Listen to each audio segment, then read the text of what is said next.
러시아에서 충격적인 발표가 나왔습니다. 초반 중국, 프랑스 기술에 의존해 프로젝트를 진행하다 큰 사고가 발생했다고 합니다. 그런데 무시당하던 한국 기술진들이 놀라운 반전을 보여줬는데요. 이 사건 이후 한국에 쩔쩔매는 상황이 발생했다고 합니다. 구독과 좋아요 눌러주시고 그 사건을 바로 알아보겠습니다. 그날은 시베리아 횡단도로 건설 프로젝트의 최종 구간 배정을 논의하는 자리였죠. 제 손에는 지난 3개월간 밤을 새워 작성한 기술평가 보고서가 들려 있었습니다. 보고서를 펼치며 저는 확신에 차 있었어요. 프랑스와 중국 그리고 한국 세 나라 중에서 한국팀의 기술력이 가장 뛰어나다는 것을 수치로, 데이터로, 과거 실적으로 명확하게 증명해놨거든요. 특히 한국의 도로 건설 기술은 혹독한 기후 조건에서도 내구성을 보장하는 특수 공법을 보유하고 있었습니다. 시베리아의 영하 40도, 추위와 여름철 해빙기를 모두 견딜 수 있는 유일한 기술이었어요. 페트로프 차관이 회의를 시작하자마자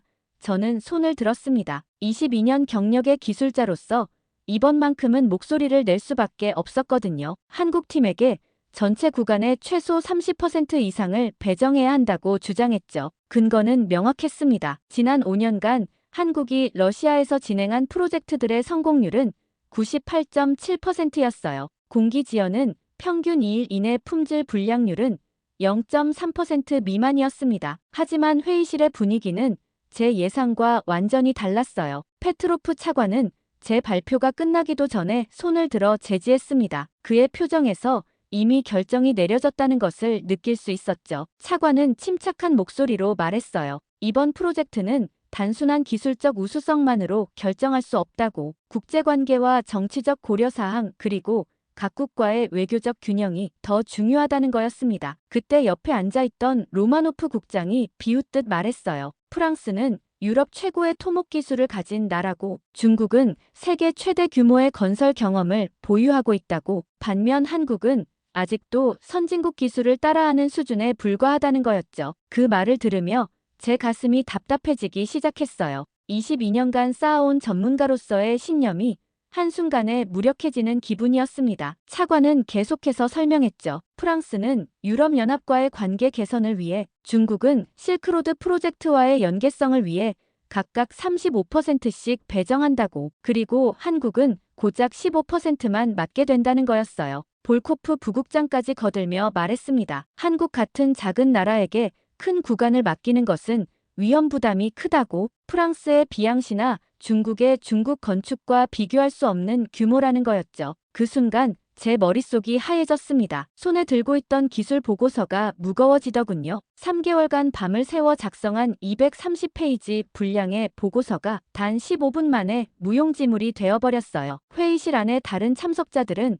아무도 이의를 제기하지 않았습니다. 오히려 고개를 끄덕이며 간부들의 결정에 동조하는 모습이었죠. 저는 마지막으로 한 번 더 시도해봤어요. 기술적 안전성을 무시하고 정치적 배분만 고려한다면 프로젝트 전체가 위험해질 수 있다고 경고했습니다. 특히 시베리아의 극한 기후 조건에서는 검증되지 않은 기술로는 감당할 수 없다고 강조했죠. 하지만 페트로프 차관은 냉정하게 답했어요. 기술적 문제는 감리를 통해 해결하면 된다고. 정치적 고려가 우선이라고 말이죠. 회의가 끝나고 사람들이 하나둘 자리를 떠나는 동안 저는 그 자리에 그대로 앉아 있었어요. 창밖으로 보이는 모스크바의 회색 하늘이 유난히 무거워 보였습니다. 제 평생의 신념이었던 기술이 정치보다 앞서야 한다는 원칙이 완전히 무너져버린 순간이었어요. 무거운 마음으로 회의실을 나오면서 복도에서 한국 대표단과 마주쳤어요. 그들의 얼굴에는 실망감이 역력했지만 동시에 굴복하지 않겠다는 의지도 엿보였습니다. 그 순간 저는 다짐했죠. 비록 15%라는 작은 구간이지만 한국팀이 제대로 된 평가를 받을 수 있도록 끝까지 지켜보겠다고. 그것이 22년 경력의 기술자로서 제가 할 수 있는 최소한의 의무라고 생각했습니다. 그리고 다음날 아침 저는 일찍 현장으로 향했습니다. 시베리아 횡단도로 건설 현장의 착수식이 열리는 날이었거든요. 모스크바에서 차로 3시간을 달려 도착한 현장은 광활한 설원 한가운데 있었어요. 영하 25도의 매서운 추위가 얼굴을 때렸지만 제 마음은 그보다 더 차갑게 식어 있었습니다. 어제 회의에서 벌어진 일이 계속 머릿속을 맴돌았거든요. 현장에 도착하자마자 눈에 띈 것은 각국 구역의 확연한 차이였어요. 프랑스 구역에는 거대한 현수막과 깃발들이 펄럭이고 있었습니다. 비앙시 그룹 유럽 최고의 기술력이라는 문구가 선명하게 적혀 있었죠. 최신형 굴삭기들과 화려한 크레인들이 일렬로 정렬되어 있어서 마치 기계 전시장 같았어요. 언론사 기자들과 카메라맨들이 그 주변에 몰려 있었습니다. 중국 구역도 만만치 않았어요. 중국 건축 로고가 새겨진 거대한 조립식 사무동이 벌써 세워져 있었고 수십 대의 중장비들이 위압적인 모습으로 배치되어 있었습니다. 중국 측 관계자들은 정장을 차려입고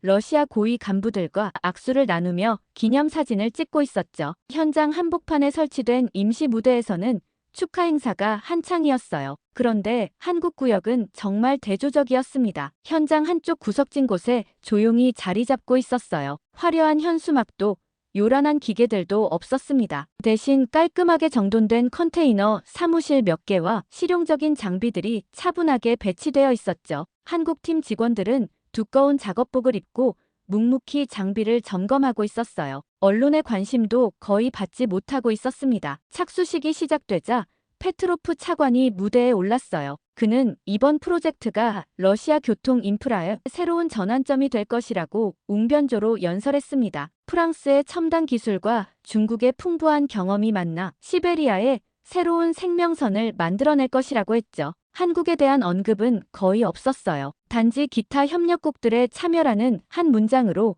언급될 뿐이었습니다. 저는 그 모습을 지켜보며 가슴이 답답해졌어요. 어제 회의에서 느꼈던 분노가 다시 치밀어 올랐습니다. 22년간 이 분야에서 일해온 전문가로서 진짜 실력이 무엇인지 알고 있는 사람으로서 이런 상황을 그냥 지켜볼 수만은 없었어요. 연설이 끝나고 각국 대표들이 기념 촬영을 하는 동안 저는 조용히 자리를 벗어났습니다. 한국 구역으로 향하는 발걸음이 무거웠어요. 눈 덮인 땅을 밟으며 걸어가는데 문득 제 아버지가 떠올랐습니다. 아버지도 건설 현장에서 평생을 보낸 분이었어요. 늘 말씀하셨죠. 진짜 실력은 요란하지 않다고 묵묵히 일하는 사람이 결국 승리한다고. 그 말이 지금 이 순간 새삼 가슴에 와닿았습니다. 한국팀 사무실에 다가가자 강도윤이라는 분이 나와서 저를 맞아주었어요. 그는 정중하게 인사를 건넸지만 어제 회의 결과를 알고 있다는 듯 조심스러운 표정이었습니다. 저는 그에게 다가가 악수를 청했어요. 그 순간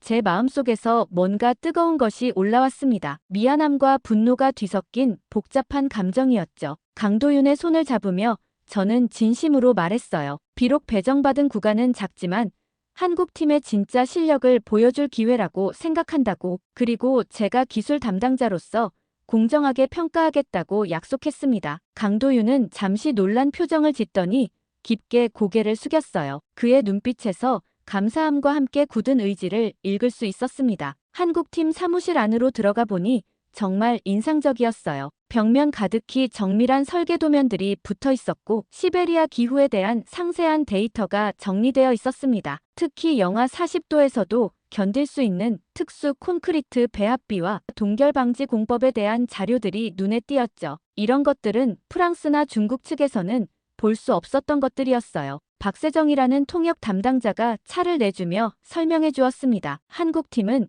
지난 6개월간 시베리아 기후를 연구하며 준비해왔다고 했어요. 현지 기상 데이터를 분석하고 토양 샘플을 채취해서 한국에서 실험도 했다고 하더군요. 그 정성과 노력에 저는 깊이 감동받았습니다. 다른 나라들이 정치적 로비에 집중하는 동안 한국만이 진짜 기술적 준비를 하고 있었던 거예요. 사무실을 나오며 강도윤에게 마지막 한마디를 건넸습니다. 비록 15%라는 작은 구간이지만 그 15%로 전체 프로젝트의 기준을 보여달라고, 진짜 기술이 무엇인지 증명해달라고 말이죠. 그는 조용히 고개를 끄덕이며 답했어요. 반드시 기대에 부응하겠다고, 한국의 기술력을 보여주겠다고 했습니다. 현장을 떠나는 길에 저는 뒤돌아봤어요. 여전히 프랑스와 중국 구역에서는 축하 행사가 계속되고 있었습니다. 하지만 한국 구역에서는 이미 직원들이 작업복을 입고 내일을 위한 준비를 시작하고 있었어요. 그 모습이 제게는 가장 인상적으로 보였습니다. 화려한 쇼보다는 묵묵한 준비, 그것이야말로 진정한 프로의 모습이라는 생각이 들었거든요. 그렇게 착수식이 끝나고 일주일이 지났어요. 저는 매일 아침 현장을 방문해서 각국 팀의 작업 진행 상황을 점검하고 있었습니다. 기술 담당자로서 공정한 평가를 위해 모든 구역을 빠짐없이 돌아보는 것이 제 의무였거든요. 하지만 솔직히 말하면 한국 팀이 어떻게 해내고 있는지 가장 궁금했어요. 15%라는 작은 구간에서 과연 그들의 진짜 실력을 보여줄 수 있을까 하는 걱정도 있었습니다. 첫 번째로 방문한 곳은 프랑스 구역이었어요. 비앙시 그룹의 현장은 정말 웅장했습니다. 최신형 굴삭기들이 일렬로 늘어서 있었고 프랑스에서 공수해온 고급 장비들이 반짝반짝 빛나고 있었죠. 루이 베르나르라는 현장 소장은 자신만만한 표정으로 저를 맞아주었어요. 그는 유창한 러시아어로 프랑스 기술의 우수성에 대해 설명했습니다. 알프스 산맥에서 축적한 극한 기후 건설 노하우라고 자랑하더군요. 하지만 뭔가 어색한 부분이 있었어요. 화려한 장비들에 비해 실제 작업 진행은 생각보다 느렸습니다. 굴삭기 운전사들이 시베리아의 꽁꽁 언 땅을 파는데 애를 먹고 있었어요. 장비는 최신식이지만 영하 30도가 넘는 추위에서는 유압 시스템이 제대로 작동하지 않는 것 같았습니다. 루이 베르나르는 단순한 적응 과정이라고 설명했지만 제 눈에는 기술적 한계로 보였어요. 의아한 마음을 가지고 중국 팀이 작업하는 구역으로 이동했습니다. 거긴 완전히 다른 분위기였죠. 리우 웨이 총괄이 이끄는 중국 건축팀은 압도적인 물량으로 승부하고 있었어요. 수십 대의 중장비가 동시에 작업하는 모습은 정말 장관이었습니다. 리우 웨이는 중국의 1대1로 프로젝트에서 축적한 경험을 강조했어요. 아프리카와 중앙아시아에서 수많은 도로를 건설했다고 자랑했죠. 정말 제가 중국의 뛰어난 기술을 못 알아본 걸까 하는 생각이 들 정도로 어마어마했어요. 스케일이 압도적이었죠. 중국팀 계획서를 다시 한번 살펴보아야겠다는 생각을 하고 한국 구역에 도착했을 때는 이미 오후 늦은 시간이었어요. 다른 구역들과 달리 한국팀은 아직도 기초 작업에 집중하고 있었습니다. 겉보기에는 진행이 느려 보일 수 있었죠. 하지만 강도윤의 설명을 들어보니 전혀 다른 이야기였어요. 그들은 단순히 땅을 파는 것이 아니라 동토층의 구조를 정밀하게 분석하고 있었습니다. 한국 팀의 작업 방식은 정말 과학적이었어요. 매 구간마다 토양 샘플을 채취해서 성분을 분석하고 지하수 흐름을 파악하고 있었습니다. 그리고 가장 인상적이었던 것은 사계절 기후 변화에 대한 시뮬레이션이었어요. 컴퓨터 프로그램을 이용해서 영하 40도의 혹한부터 여름철, 해빙기까지 모든 상황을 가상으로 재현하고 있었거든요. 박세정이 자세히 설명해 주었습니다. 한국에서는 이미 비슷한 기후 조건의 강원도 산간 지역에서 수많은 실험을 했다고 해요. 동결융의 반복에 견딜 수 있는 특수 콘크리트 배합을 개발했고 집안 침하를 방지하는 독특한 공법도 가지고 있다고 했습니다. 그 말을 듣고 제가 깜짝 놀랐어요. 다른 나라들이 현장에서 시행착오를 겪는 동안 한국은 이미 모든 준비를 마치고 온 거였거든요. 하지만 현장의 다른 러시아 관계자들은 한국팀을 곱지 않은 시선으로 바라보고 있었어요. 이반 부장이라는 분은 노골적으로 불만을 표했습니다. 한국팀이 너무 느리다고 이런 식으로는 언제 끝날지 모르겠다고 투덜거렸죠. 세르게이 감독관도 마찬가지였어요. 프랑스나 중국처럼 빠르게 진행해야 한다고 압박을 가했습니다. 저는 그들을 달래야 했어요. 사실 22년간 이 분야에서 일해온 경험으로 보면 한국팀의 접근 방식이 가장 합리적이었거든요. 급하게 진행해서 나중에 문제가 생기는 것보다 처음부터 제대로 하는 것이 훨씬 현명한 방법이었습니다. 하지만 대부분의 동료들은 겉으로 보이는 화려함과 속도에만 관심이 있었어요. 저녁에 숙소로 돌아와서 그날의 관찰 기록을 정리했습니다. 객관적인 데이터만 보면 한국팀의 접근이 가장 체계적이고 안전했어요. 프랑스는 장비는 좋지만 현지 적응에 문제가 있었고 중국은 속도가 굉장히 빨랐지만 계획서와는 좀 다른 부분이 있어 의문이 생기더라고요. 반면 한국은 느려 보이지만 가장 확실한 기반을 다지고 있었죠. 하지만 이런 제 평가를 동료들과 공유하기는 어려웠어요. 이미 어제 회의에서 한국을 지지했다가 무시당한 경험이 있었거든요. 게다가 대부분의 상급자들은 정치적 고려를 우선시하고 있었습니다. 기술적 우수성보다는 외교적 관계가 더 중요하다고 생각하고 있었어요. 그날 밤 잠들기 전에 아내에게 전화를 걸었습니다. 현장 상황을 간단히 설명하며 제 고민을 털어놓았어요. 아내는 늘 그랬듯이 따뜻하게 위로해 주었습니다. 옳다고 생각하는 일을 끝까지 밀고 나가라고, 그것이 진정한 전문가의 자세라고 격려해 주었죠. 그 말이 제게 큰 힘이 되었어요. 다음 주부터는 본격적인 공사가 시작될 예정이었습니다. 그때가 되면 각국의 진짜 실력이 드러날 거라고 생각했어요. 화려한 장비와 압도적인 물량도 중요하지만 결국 시베리아의 혹독한 자연 앞에서는 진짜 기술력만이 살아남을 수 있을 테니까요. 저는 한국팀이 그 진가를 보여줄 수 있기를 간절히 바랐습니다. 본격적인 공사가 시작된 지 한 달이 지났어요. 저는 매주 정기 보고서를 작성하며 각국 팀의 진행 상황을 면밀히 관찰하고 있었습니다. 그런데 뭔가 이상한 일이 벌어지고 있었어요. 중국 팀의 작업 속도가 상식을 벗어날 정도로 빨랐거든요. 다른 팀들이 한 달에 1km 정도 진행할 때 중국 팀은 3km 가까이 나아가고 있었습니다. 처음에는 단순히 인력과 장비가 많아서 그런가 보다 생각했어요. 중국 건축이 투입한 중장비의 수는 정말 압도적이었거든요. 하지만 22년 경력의 기술자로서 뭔가 석연치 않은 부분들이 계속 눈에 띄었습니다. 이런 속도로 공사를 진행하면서도 품질을 유지한다는 것이 현실적으로 가능할까 하는 의문이 들었어요. 어느 날 아침, 저는 일부러 일찍 중국 구역을 방문했습니다. 공식적인 점검 시간보다 2시간 정도 일찍 도착해서 그들의 실제 작업 모습을 관찰하고 싶었거든요. 현장에 도착하니 벌써 새벽 5시부터 작업이 한창이었어요. 수십 대의 덤프트럭이 끊임없이 자재를 운반하고 있었고 콘크리트 믹서차들이 연이어 도착하고 있었습니다. 그런데 자재를 자세히 살펴보니 이상한 점이 있었어요. 콘크리트의 색깔이 표준 규격과 조금 달라 보였습니다. 시베리아의 극한 기후를 견디려면 특수 첨가제가 들어간 고강도 콘크리트를 사용해야 하는데 운반되는 콘크리트는 일반적인 회색빛이 아니라 약간 누런빛을 띠고 있었어요. 게다가 철근의 규격도 설계도면과 다른 것 같았습니다. 리우 웨이를 찾아가서 조심스럽게 물어봤어요. 사용하는 자재의 품질 인증서를 확인해 볼 수 있냐고. 그는 잠시 당황하는 기색을 보이더니 곧 자신만만한 표정을 지었습니다. 모든 자재는 중국의 최고 품질 기준을 충족한다고 염려할 필요 없다고 답했죠. 하지만 구체적인 성분표나 품질 시험 결과는 보여주지 않았어요. 중국 본사의 승인이 필요하다며 미루기만 했습니다. 그날 오후, 저는 몰래 중국 구역 인근에서 토양 샘플을 채취했어요. 최근에 콘크리트를 타설한 부분의 시료를 몇 개 수집해서 러시아 건설기술연구소에 분석을 의뢰했습니다. 이런 일은 원래 제 업무 범위를 벗어나는 것이었지만 22년 경력의 기술자로서 양심상 그냥 넘어갈 수는 없었어요. 일주일 후 분석 결과가 나왔는데 정말 충격적이었습니다. 시멘트의 강도가 설계 기준보다 20% 이상 낮았어요. 더 심각한 것은 내한성 첨가제가 거의 들어있지 않다는 것이었습니다. 이런 콘크리트로는 시베리아의 혹독한 겨울을 견딜 수 없었어요. 봄철 해빙기가 되면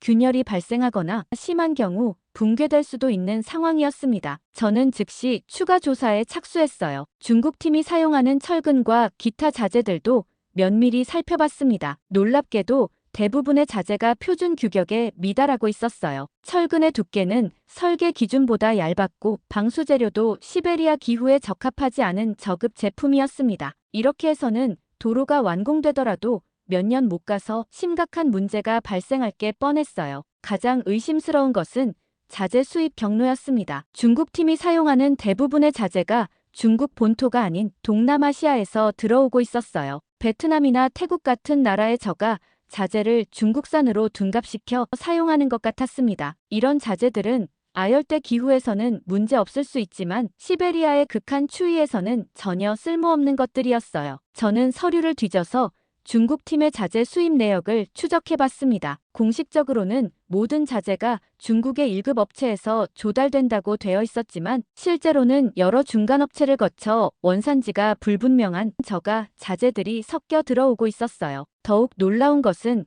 이런 자재들의 가격이 정상 가격의 절반 수준이라는 것이었습니다. 이제야 중국 팀의 빠른 속도가 이해되기 시작했어요. 그들은 품질을 희생해서 속도를 높이고 있었던 거죠. 저급 자재를 사용하면 작업이 훨씬 쉬워집니다. 특수 공법이 필요 없으니까 더 빠르게 진행할 수 있었어요. 하지만 이는 나중에 엄청난 재앙으로 이어질 수 있는 위험한 도박이었습니다. 저는 고민에 빠졌어요. 이런 사실을 상부에 보고해야 할지 말지 결정하기 어려웠거든요. 중국과 러시아의 정치적 관계를 고려하면 제가 이런 문제를 제기하는 것이 오히려 부담이 될 수도 있었습니다. 당장은 아무 문제가 없을 수도 있으니까요. 하지만 기술자로서의 양심을 생각하면 그냥 넘어갈 수도 없었어요. 다음 날 아침, 저는 결심했습니다. 일단 더 정확한 증거를 수집해서 객관적인 보고서를 작성하기로 했어요. 감정적인 판단이 아니라 과학적인 데이터로 문제를 제기해야 한다고 생각했거든요. 그래야 상부에서도 진지하게 받아들일 것이라고 판단했습니다. 그런데 문제는 중국이 아니었습니다. 4월 초 해빙기가 시작되면서 얼어있던 집안이 녹기 시작했습니다. 사실 저는 이 시기가 각국 기술력의 진짜 시험대가 될 것이라고 예상하고 있었어요. 겨울 동안 쌓아올린 모든 것들이 봄철 해빙의 시련을 견뎌낼 수 있는지 확인되는 때였으니까요. 문제의 그날 새벽 6시, 제 휴대폰이 요란하게 울렸습니다. 현장 관리소에서 온 긴급 연락이었어요. 대형 사고가 발생했다는 소식이었죠. 프랑스 구역이었습니다. 저는 급히 옷을 입고 현장으로 달려갔습니다. 차를 몰고 가는 동안 가슴이 두근거렸어요. 22년간 현장에서 일하면서 이런 긴급 상황을 수없이 겪어봤지만 이번에는 왠지 심상치 않은 느낌이 들었거든요. 현장에 도착하자마자 눈앞에 펼쳐진 광경에 말을 잃었습니다. 프랑스 팀이 지난 겨울 동안 공들여 건설한 도로 구간 500m가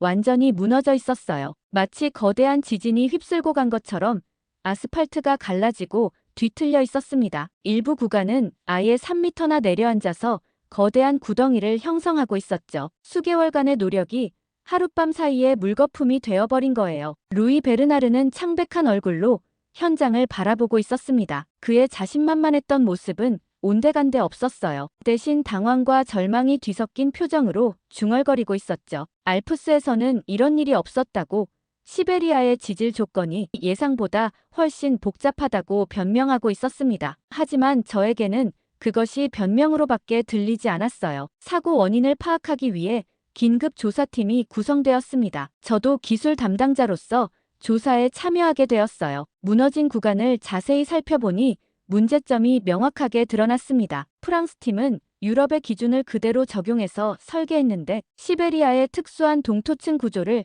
제대로 고려하지 않았던 거예요. 가장 심각한 문제는 배수 시스템이었습니다. 시베리아에서는 해빙기에 엄청난 양의 물이 한꺼번에 발생하는데 프랑스 팀의 배수 설계는 이를 감당할 수 없었어요. 게다가 동결방지 처리도 불완전했습니다. 영하 40도까지 내려가는 시베리아의 혹독한 추위를 견딜 수 있는 특수 공법을 적용하지 않았던 거죠. 조사 결과를 정리하면서 저는 복잡한 감정에 휩싸였어요. 한편으로는 안타까웠지만 다른 한편으로는 예상했던 일이기도 했습니다. 화려한 장비와 유명한 브랜드만으로는 시베리아의 자연을 정복할 수 없다는 것을 보여주는 사례였거든요. 진짜 기술력은 현지 조건에 맞는 적절한 공법을 선택하는 것이라는 걸 다시 한번 확인할 수 있었어요. 사고 소식이 모스크바 본부에 전해지자 난리가 났습니다. 페트로프 차관을 비롯한 고위 간부들이 긴급히 현장을 방문했어요. 평소 프랑스 기술을 극찬했던 간부들의 표정이 일그러져 있었습니다. 특히 로마노프 국장은 얼굴이 붉어져서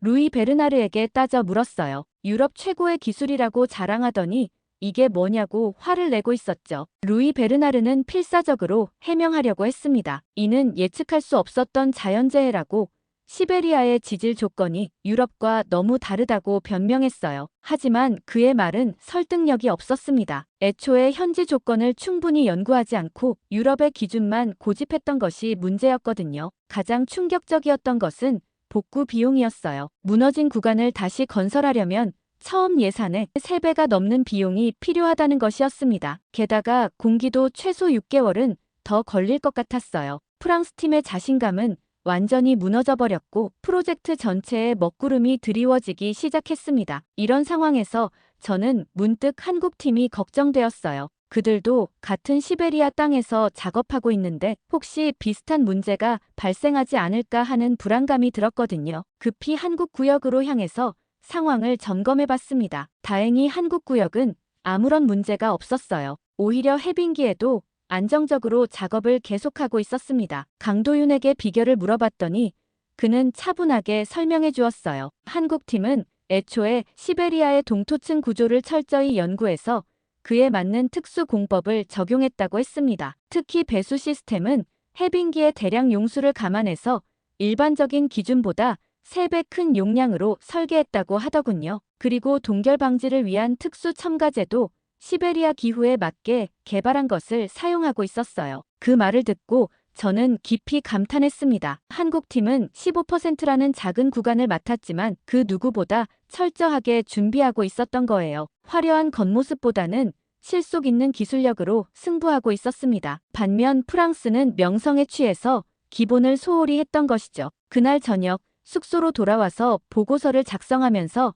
많은 생각이 들었어요. 22년간 이 분야에서 일하면서 수없이 봐온 일이었지만 이번 사건은 특별한 의미가 있었습니다. 기술의 진정한 가치가 무엇인지, 그리고 진짜 실력과 거칠의 차이가 무엇인지 명확하게 보여주는 사례였거든요. 무엇보다 안타까웠던 것은 처음부터 한국팀에게 더 큰 구간을 맡겼다면 이런 일이 없었을 것이라는 생각이었어요. 정치적 고려보다 기술적 판단을 우선시했다면 프로젝트 전체가 훨씬 순조롭게 진행되었을 텐데 말이죠. 하지만 이미 엎질러진 물이었고 이제는 남은 구간이라도 제대로 완성하는 것이 중요했습니다. 프랑스 구역 붕괴 사고 이후 일주일이 지났어요. 저는 매일 더욱 세심하게 현장을 점검하고 있었습니다. 상부에서는 다른 구역에서도 비슷한 사고가 발생할 가능성에 대해 극도로 민감해져 있었거든요. 특히 페트로프 차관은 매일 진행 상황 보고서를 요구했고 조금이라도 이상한 징후가 보이면 즉시 보고하라고 지시했어요. 그런데 한국팀의 주간 보고서를 검토하던 중 놀라운 사실을 발견했습니다. 프로젝트 시작 이후 지금까지 8주 동안 한국 구역에서는 단 한 건의 지연도, 단 한 건의 품질 불량도 발생하지 않았던 거예요. 모든 항목이 완벽하게 계획대로 진행되고 있었습니다. 22년 경력의 기술자로서 이런 완벽한 기록을 본 적이 거의 없었어요. 저는 혹시 보고서에 오류가 있는 것은 아닌지 의심스러워서 직접 확인해 보기로 했습니다. 어느 날 저녁 늦은 시간, 한국 구역을 방문했어요. 공식적인 점검 시간이 아니라 그들의 실제 작업 모습을 보고 싶었거든요. 현장에 도착하니 밤 10시가 넘었는데도 불구하고 여전히 작업등이 켜져 있었습니다. 사무실 컨테이너에서 불빛이 새어나오고 있어서 들여다봤더니 강도윤과 몇몇 직원들이 내일 작업 계획을 점검하고 있었어요. 벽에 붙인 일정표를 보니 정말 세밀했습니다. 단순히 오늘 할 일만 적어놓은 것이 아니라 시간대별로, 작업자별로, 심지어 날씨 조건별로 세분화되어 있었어요. 혹시 비가 오면 어떻게 할 것인지, 바람이 강하면 어떤 작업을 우선할 것인지까지 모든 경우의 수가 준비되어 있었습니다. 저는 조심스럽게 문을 두드렸어요. 강도윤이 나와서 저를 보고 놀란 표정을 지었습니다. 이렇게 늦은 시간에 왜 오셨냐고 물어보더군요. 저는 솔직하게 말했어요. 한국팀의 완벽한 진행 기록이 신기해서 실제로 어떻게 작업하는지 보고 싶었다고. 강도윤은 잠시 망설이다가 기꺼이 안으로 초대해 주었습니다. 사무실 안에는 정말 체계적으로 정리된 자료들이 가득했어요. 매일매일의 작업 일지, 자재 사용량 기록, 품질 점검 결과, 심지어 작업자들의 컨디션까지 꼼꼼히 기록되어 있었습니다. 특히 눈에 띈 것은 예방 점검표였어요. 문제가 발생하기 전에 미리 위험 요소들을 찾아내서 사전에 대비하는 시스템이었습니다. 박세정이 자세히 설명해 주었어요. 한국에서는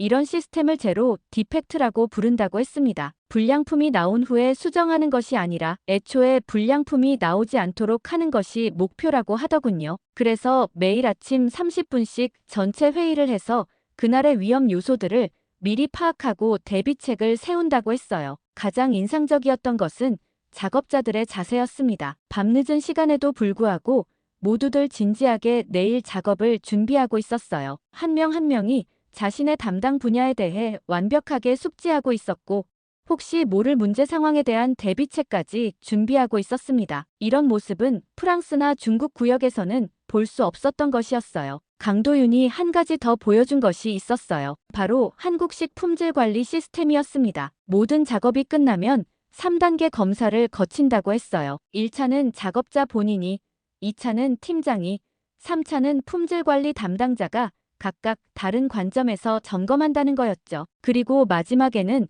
전체 책임자인 강도윤이 최종 확인을 한다고 했습니다. 저는 그 말을 듣고 깜짝 놀랐어요. 이렇게까지 철저하게 관리하면 당연히 품질 불량이 나올 수 없겠다는 생각이 들었거든요. 다른 나라 팀들은 대부분 최종 검사만 하고 넘어가는데 한국 팀은 과정 하나하나를 모두 점검하고 있었던 거예요. 시간이 더 걸릴 수는 있지만 결과적으로는 훨씬 안전하고 확실한 방법이었습니다. 그때 한 직원이 다음 주 작업 계획에 대해 걱정을 표했어요. 일기예보에 따르면 며칠간 큰 비가 올 예정이라는 거였습니다. 다른 팀들이라면 비가 그치기를 기다리겠지만 한국 팀은 달랐어요. 우천시에도 할 수 있는 대체 작업들을 미리 준비해 놨더군요. 비가 와서 야외 작업을 못하면 실내에서 할 수 있는 자재 정리나 장비 점검을 하겠다는 계획이었어요. 저는 그들의 철저함에 감동받았습니다. 15%라는 작은 구간을 맡았지만 그 어떤 팀보다 치밀하게 준비하고 있었어요.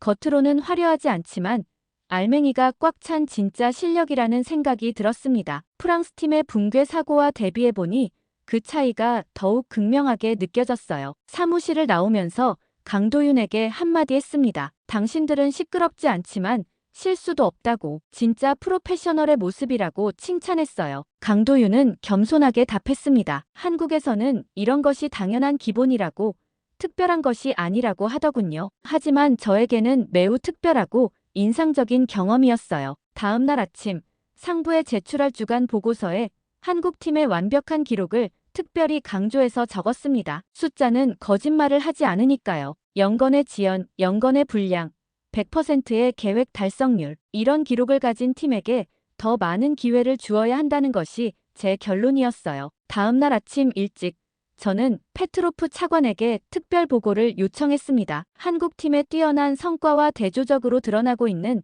다른 팀들의 문제점들을 정리해서 보고하고 싶었거든요. 특히 중국팀의 의심스러운 자재 사용에 대한 조사 결과도 함께 제출할 계획이었어요. 22년 경력의 기술자로서 더 이상 침묵할 수는 없었습니다. 오전 10시 정각 도로교통부 차관실에 들어섰어요. 페트로프 차관 외에도 로마노프 국장, 볼코프 부국장 등 주요 간부들이 모두 참석해 있었습니다. 저는 차분하게 준비한 자료를 펼치며 설명을 시작했어요. 먼저 한국팀의 완벽한 진행 상황을 수치로 보여주었습니다. 8주간 영건의 지연, 영건의 품질 불량, 그리고 계획 대비 102%의 달성률이라고 강조했죠. 하지만 간부들의 반응은 제 예상과 달랐어요. 페트로프 차관은 무표정한 얼굴로 자료를 훑어보더니 냉담하게 말했습니다. 15%짜리 작은 구간의 성과로 전체 프로젝트를 평가할 수는 없다고. 중요한 것은 35%씩 맡은 대형 구간들의 진행 상황이라고 했어요.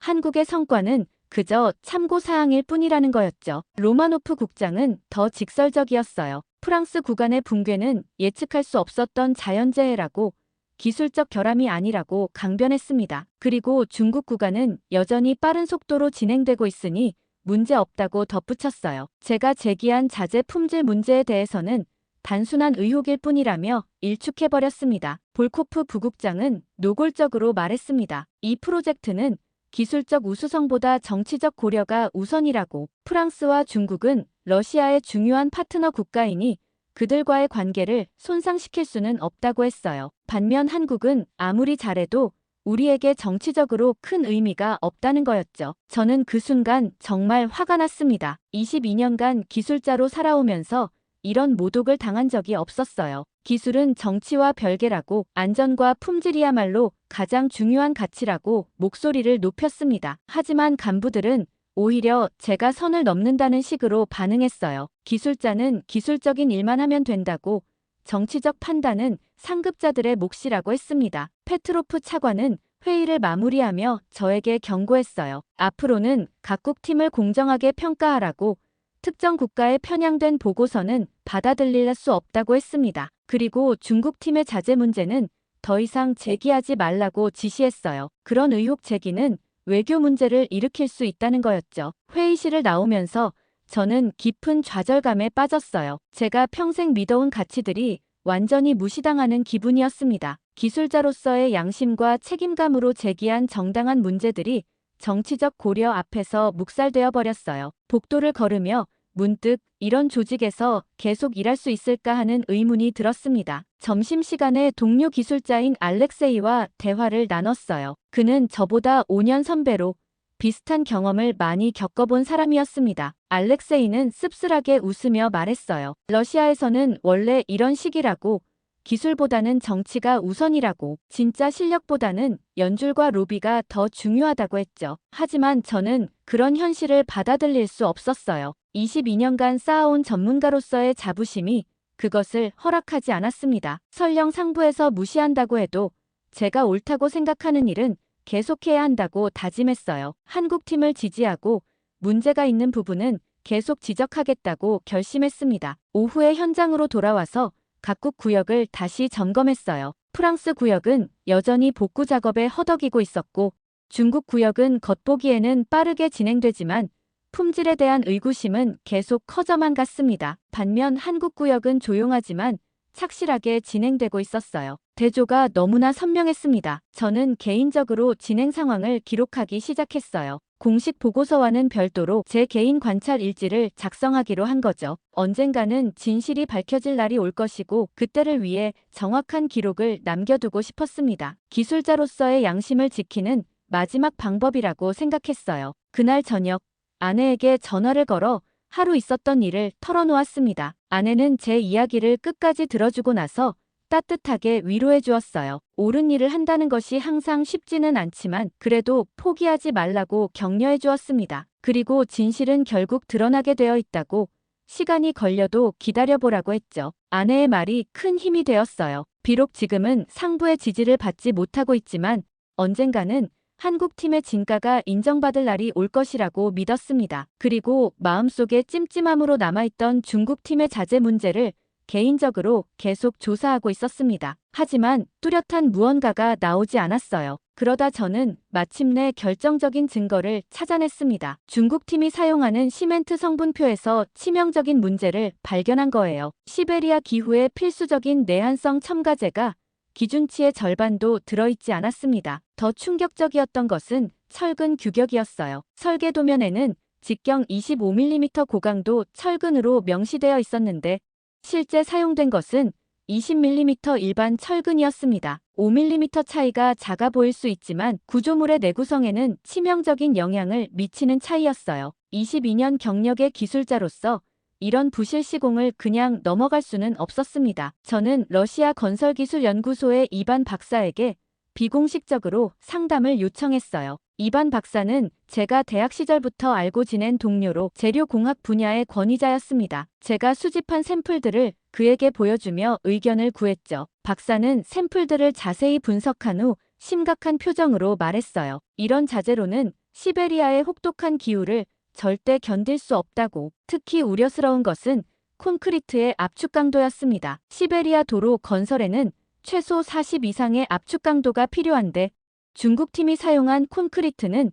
25 수준에 불과했어요. 이 정도 강도로는 여름철 중차량 통행에도 견디기 어렵고 겨울철 동결 팽창압에는 더욱 취약할 수밖에 없었습니다. 이반 박사는 추가로 경고했어요. 만약 이런 부실 자재로 건설된 도로가 개통된다면 3년 내에 심각한 균열이 발생할 것이라고, 최악의 경우 도로 전체가 붕괴될 수도 있다고 했습니다. 그 말을 듣고 저는 등에 식은땀이 흘렀어요. 단순한 품질 문제가 아니라 안전 문제였거든요. 저는 중국팀의 자재 수입 경로를 더 자세히 추적해봤습니다. 공식 서류상으로는 모든 자재가 중국의 인류 업체에서 조달되는 것으로 되어 있었지만 실제로는 복잡한 중간 거래 업체들을 거쳐서 들어오고 있었어요. 베트남, 태국, 심지어 인도네시아에서 생산된 저가 자재들이 중국산으로 둔갑해서 수입되고 있었습니다. 가장 충격적이었던 발견은 가격 조작이었어요. 정상적인 고품질 자재 가격을 청구하면서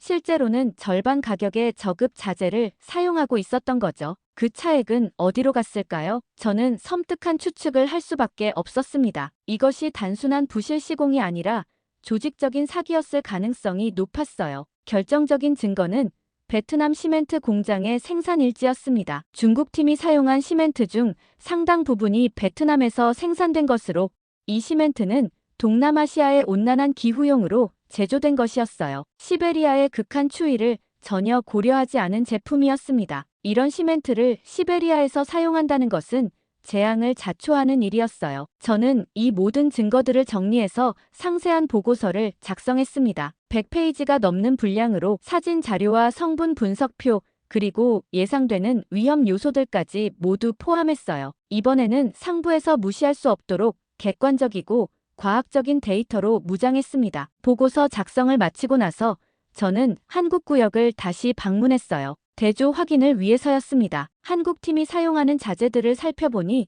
정말 대조적이었어요. 모든 자재가 시베리아 기후에 특화되어 제조된 것들이었고 품질 인증서도 완벽했습니다. 심지어 러시아 기준보다 더 엄격한 한국 기준을 적용하고 있었어요. 강도윤에게 자재 조달 과정에 대해 물어봤더니 그는 자랑스럽게 설명해 주었습니다. 한국에서는 해외 프로젝트용 자재는 반드시 현지 기후에 맞게 특별 제조한다고 했어요. 시베리아 프로젝트를 위해 6개월간 연구 개발을 거쳐서 특수 배합 콘크리트를 만들었다고 하더군요. 비용은 더 들지만 품질과 안전을 타협할 수는 없다는 것이 한국의 철학이었어요. 그날 저녁, 저는 마침내 결단을 내렸습니다. 상부의 압박이 있더라도 이 문제를 공식적으로 제기하기로 한 거죠. 22년 경력의 기술자로서 그리고 한 사람의 양심을 가진 인간으로서 더 이상 침묵할 수 없었습니다. 만약 제가 지금 입을 다문다면 몇 년 후 일어날 재앙에 대해 도덕적 책임을 져야 할 테니까요. 다음 날 아침 일찍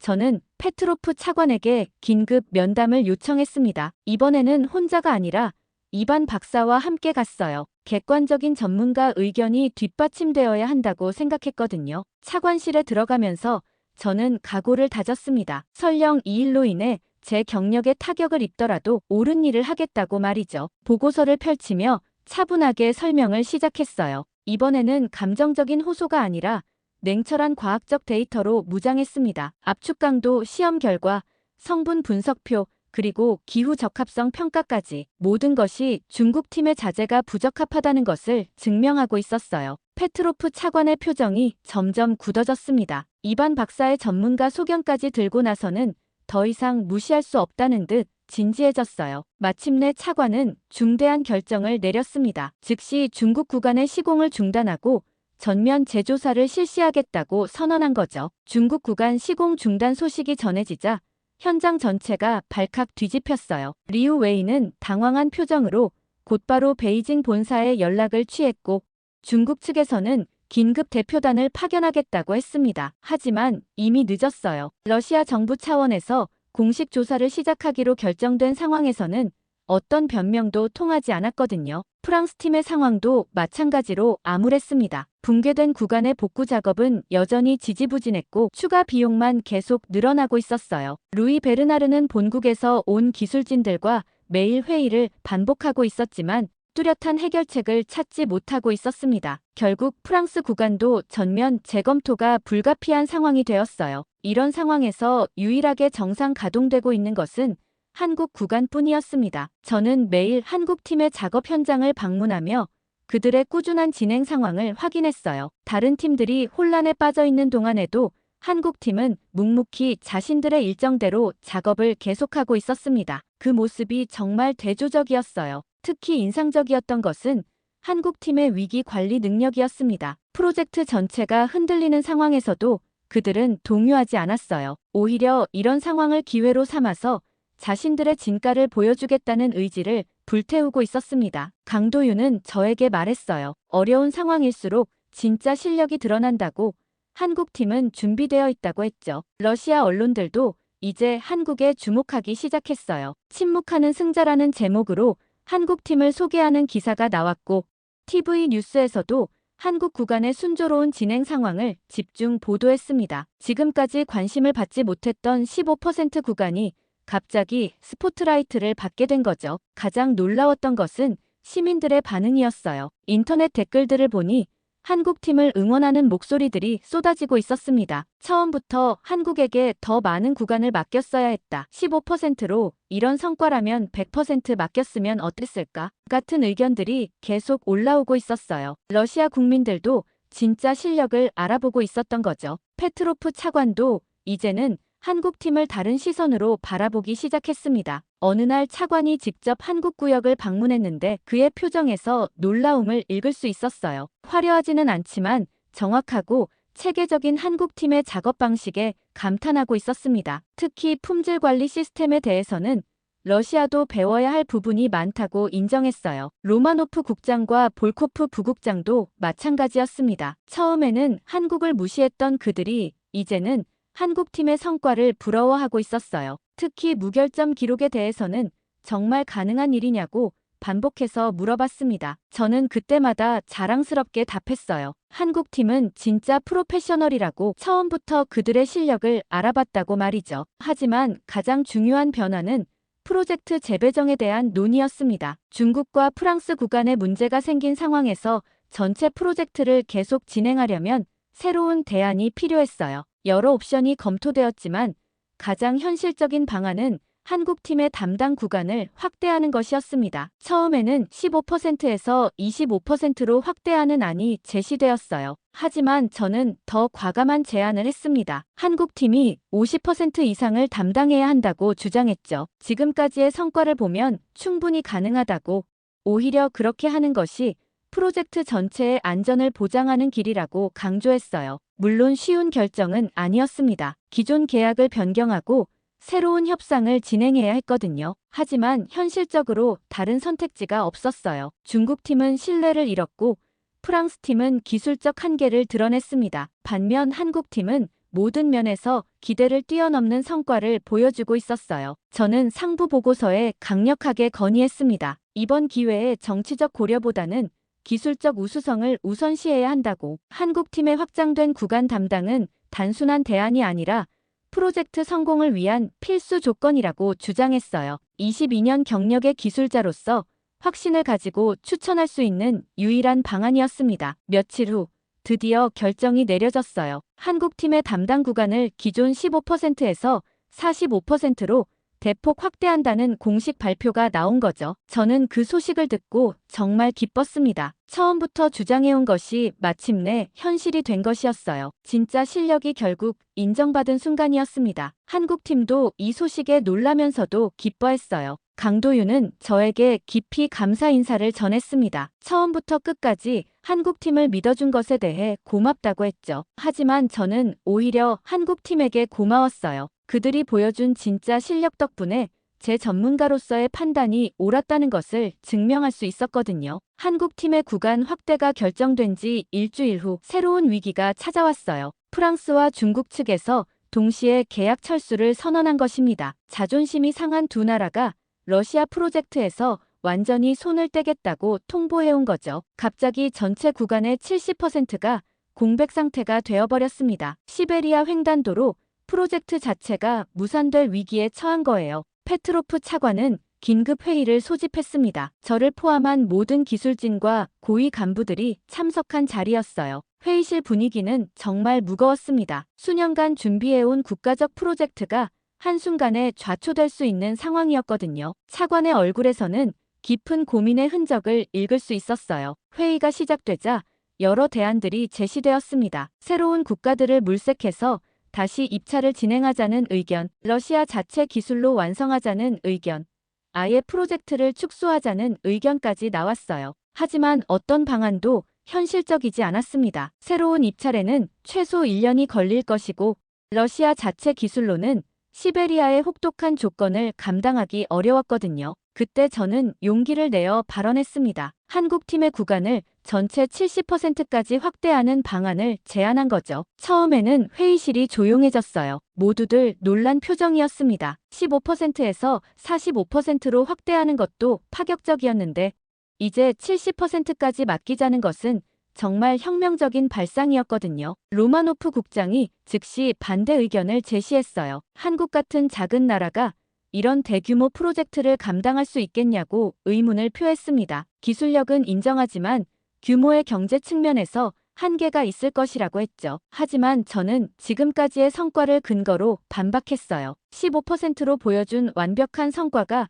70%에서도 가능하다고 확신한다고 말했습니다. 볼코프 부국장도 우려를 표했어요. 만약 한국팀마저 문제가 생기면 프로젝트 전체가 돌이킬 수 없는 상황이 될 수 있다고 했습니다. 너무 큰 모험이라는 거였죠. 하지만 저는 오히려 반대라고 주장했어요. 지금까지의 경험으로 보면 한국팀이 가장 안전한 선택이라고, 모험이 아니라 가장 확실한 방법이라고 강조했습니다. 페트로프 차관은 한참 동안 고민에 잠겨 있었어요. 이는 단순한 기술적 결정이 아니라 정치적 파급 효과까지 고려해야 하는 중대한 결정이었거든요. 한국에게 전체 프로젝트의 70%를 맡긴다는 것은 러시아가 한국의 기술력을 완전히 인정한다는 의미였으니까요. 그때 제가 추가로 제안한 것이 있었어요. 대통령 직속 기술자문단에 정식 보고서를 올리자는 것이었습니다. 지금까지의 모든 데이터와 분석 결과를 정리해서 객관적인 판단을 받자고 했죠. 22년 경력의 기술자로서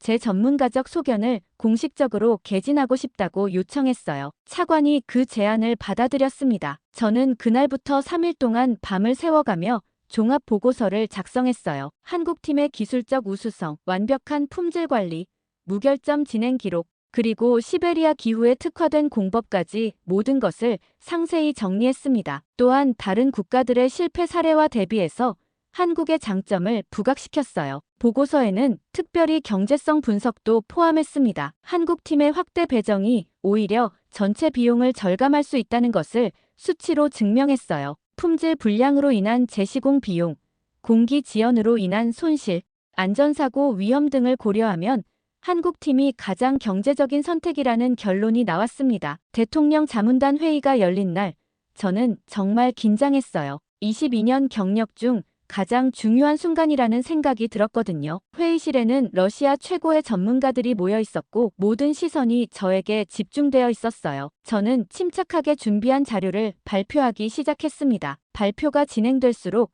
참석자들의 표정이 변하는 것을 느낄 수 있었어요. 처음에는 회의적이었던 시선들이 점점 진지해졌습니다. 특히 한국팀의 무결점 기록과 기술적 혁신에 대한 부분에서는 감탄사가 터져 나오기도 했어요. 데이터는 거짓말을 하지 않았습니다. 질의응답 시간에 여러 전문가들이 날카로운 질문을 던졌어요. 하지만 저는 자신있게 답변할 수 있었습니다. 지난 몇 달간 한국팀을 가장 가까이에서 지켜본 사람으로서 모든 질문에 대한 답을 가지고 있었거든요. 그들의 기술력, 관리 시스템, 품질 의식까지 모든 것이 최고 수준이라고 확신을 가지고 말할 수 있었어요. 마침내 표결 시간이 왔습니다. 자문단 구성원 12명 중 9명이 한국팀 확대 배정에 찬성표를 던졌어요. 압도적인 지지였습니다. 그 순간 저는 정말 벅찬 감정에 휩싸였어요. 처음부터 믿어온 한국팀의 실력이 러시아 최고 전문가들에게 인정받은 순간이었거든요. 다음 날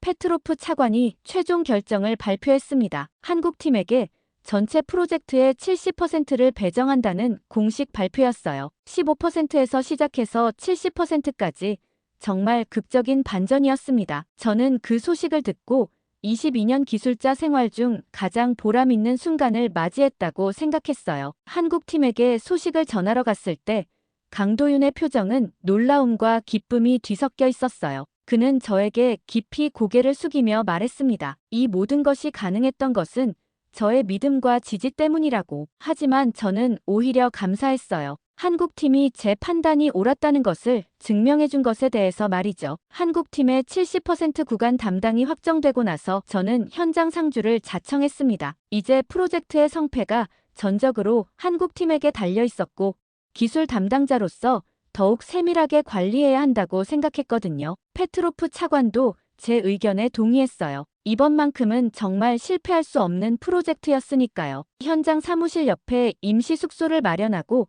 한국팀과 함께 생활하기 시작했어요. 처음에는 어색했지만 며칠 지나니 정말 가족 같은 분위기가 되었습니다. 강도윤을 비롯한 한국팀 직원들은 저를 진심으로 받아들여 주었어요. 언어는 달랐지만 기술자끼리 통하는 부분이 많았고 박세정이 통역을 도와주어서 소통에는 전혀 문제가 없었습니다. 가장 인상적이었던 것은 한국팀의 확장 계획이었어요. 70%라는 대폭 늘어난 구간을 어떻게 관리할 것인지에 대한 치밀한 전략이 있었습니다. 단순히 인력과 장비를 늘리는 것이 아니라 기존의 완벽한 시스템을 확장 적용하는 방식이었어요. 품질 관리 체계, 안전 관리 시스템, 진행 상황 모니터링까지 모든 것이 체계적으로 계획되어 있었습니다. 한국에서 추가 기술진이 파견되어 왔는데 이들 역시 정말 놀라운 전문가들이었어요. 각자 시베리아 건설의 특수성을 완벽하게 이해하고 있었고 현지 적응도 빨랐습니다. 특히 김태현이라는 품질관리 책임자는 러시아어까지 유창해서 현지 직원들과도 원활하게 소통했어요. 저는 그들의 일과에 맞춰 생활하기 시작했습니다. 새벽 6시에 일어나서 현장 점검을 하고 오전 회의에 참석해서 기술적 조언을 제공했어요. 점심시간에는 함께 식사하며 비공식적인 대화를 나누었고 저녁에는 다음날 계획을 함께 검토했습니다. 22년 기술자 생활 중 이렇게 보람 있는 시간은 처음이었어요. 특히 기억에 남는 것은 어느 추운 밤이었습니다. 갑작스러운 한파로 기온이 영하 35도까지 떨어졌는데 콘크리트 양생에 문제가 생길 수 있는 상황이었어요. 다른 팀이었다면 작업을 중단했을 텐데 한국 팀은 달랐습니다. 미리 준비해둔 특수 보온재와 열선을 이용해서 밤새 온도를 관리했어요. 그날 밤 저도 함께 현장에서 밤을 지새웠습니다. 야전 침낭을 가져와서 임시 천막 안에서 잠을 청했어요. 새벽 2시경 강도윤이 따뜻한 차를 가져와 주면서 말했습니다. 러시아 분이 이렇게까지 도와주실 줄은 몰랐다고. 저는 그에게 답했어요. 나는 당신들의 방식이 마음에 든다고. 이런 것이 진짜 프로페셔널의 자세라고 말이죠. 며칠 후 놀라운 일이 벌어졌어요. 한국 팀의 작업 속도가 예상보다 훨씬 빨라진 것입니다. 70%라는 대폭 늘어난 구간에도 불구하고 전체 일정을 단축할 수 있을 것 같다는 보고가 올라온 거죠. 비결은 효율적인 시스템과 팀워크였어요. 각 섹션 팀들이 서로 도우며 시너지 효과를 내고 있었습니다. 가장 감동적이었던 순간은 현지 러시아 직원들의 변화였어요. 처음에는 한국 팀을 의심의 눈초리로 바라보던 사람들이 이제는 존경의 시선으로 바라보고 있었습니다. 세르게이라는 러시아 기술자는 저에게 말했어요. 한국 사람들은 정말 다르다고. 일에 대한 자세가 완전히 다르다고 했죠. 이반이라는 현지 작업자는 프랑스나 중국 팀과 일할 때는 항상 눈치를 봐야 했는데 한국 팀은 러시아 직원들을 동등하게 대한다고 했습니다. 실수를 하면 함께 해결책을 찾아주고 잘하면 진심으로 격려해준다고 하더군요. 그런 분위기 덕분에 현지 직원들의 사기도 크게 높아졌어요. 저 역시 한국 팀의 일원이 된 것 같은 기분을 느꼈습니다. 그들은 저를 단순한 러시아 측 감독관이 아니라 진짜 동료로 받아들여 주었어요. 기술적인 의견을 제시하면 진지하게 듣고 검토했고 좋은 아이디어는 즉시 현장에 적용했습니다. 이런 수평적인 협력 관계는 정말 새로운 경험이었어요. 어느 날 저녁 강도윤과 함께 완성된 구간을 걸어보며 대화를 나눴어요. 그는 저에게 고백했습니다. 처음 15%만 배정받았을 때는 정말 서운했다고. 하지만 이제는 오히려 감사하다고 했어요. 작은 구간에서부터 실력을 증명할 기회를 준 것이 결과적으로는 더 큰 성공으로 이어졌다고 말이죠. 저는 그 말을 듣고 깊이 공감했어요. 만약 처음부터 70%를 배정받았다면 이렇게 극적인 스토리는 없었을 거라고 생각했습니다. 15%에서 시작해서 실력으로 70%까지 확장한 것이야말로 진정한 성공 스토리였어요. 그리고 그 과정에서 저 역시 진짜 기술자가 무엇인지 배울 수 있었습니다. 그날 밤 일기에 이렇게 적었어요. 오늘 나는 동쪽에서 온 희망을 보았다. 그들은 소리 없이 기적을 만들고 있다. 정말 그런 기분이었어요. 한국 팀과 함께하는 매일매일이 기적 같았고 앞으로 어떤 더 큰 성과를 이뤄낼지 정말 기대되었습니다.